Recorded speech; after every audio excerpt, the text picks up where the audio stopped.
প্রবাসী যেই বাচ্চারা আছে, আমাদের যেই ছাত্ররা আছে, তাদেরকে নিপীড়নের মধ্য দিয়ে আমরা দেখেছি এখানে আওয়ামী লীগ সরকার তার স্বৈরাচারী দখল প্রতিষ্ঠিত করেছিল এবং এই প্রত্যেকটা বিষয়ের বিচার আমাদেরকে আদায় করতে হবে।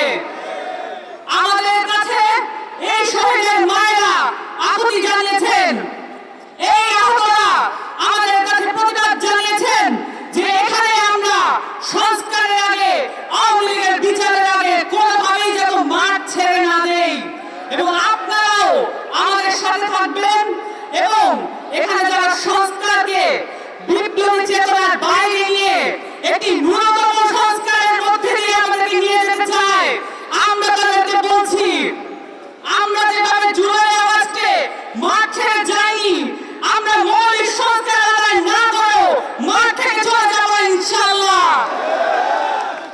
আপনাদের সকলকে বিপ্লবী অভিনন্দন এবং যেখানেই যখনই আওয়ামী লীগের নেতাকর্মীদের আপনারা দেখবেন, যেখানে যখনই আওয়ামী লীগের মিছিল আপনারা অনুষ্ঠিত হতে দেখবেন, তাদের সাথে আপনারা এক রকমের প্রতিবাদ অবশ্যই করবেন এবং পুলিশের কাছে আপনারা সোপর্দ করবেন।